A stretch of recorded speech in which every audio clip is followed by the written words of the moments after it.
Giant sequoias and California redwoods are nature's skyscrapers, but the towering trees are dying in droves as fires burn bigger, hotter, and longer.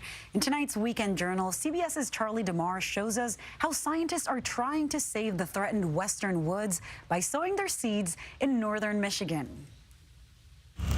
As fires and drought fueled by climate change threaten the majestic sequoias and redwoods that have lived for thousands of years in California, what's growing in this out-of-the-way greenhouse in northern Michigan could help save the species. And what is the goal?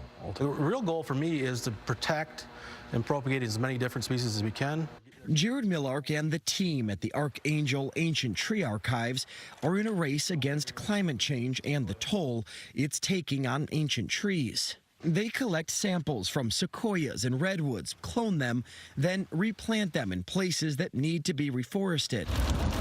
The Castle Fire in 2020 ripped through the southern Sierra Nevadas, claiming an estimated 10% of the world's largest sequoias and one of the largest redwoods left in California, called the waterfall tree. The waterfall tree is a great example of why we're in a hurry to do this. We collected genetics from that a few years ago.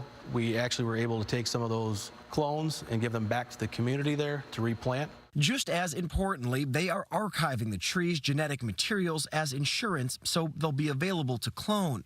David Millark is Jared's dad and co-founder of the project. This is a really, really special tree. These trees are marvels, he says. It grew 6 feet just this year. Because they grow 10 times faster than most others and capture massive amounts of carbon dioxide, a greenhouse gas. These trees uptake CO2 10 times faster than almost any species of tree on Earth. We need to remove the excess CO2 from the atmosphere, and these are the champions or the workhorses of doing just that. Some of the newest sprouts here come from clippings of a giant sequoia from, surprisingly, just 30 miles down the road in Manistee, Michigan.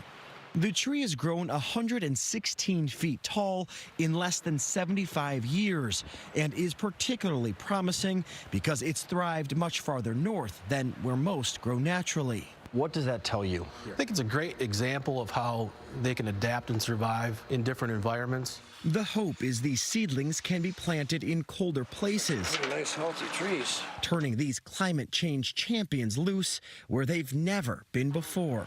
Even with this one tree that we have now, make a change here, and the cuttings from this tree, part of Manistee and part of our legacy will be all around the world, all around the United States.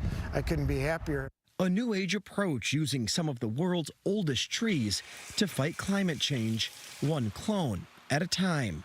Charlie DeMar, CBS News, Coatmish, Michigan.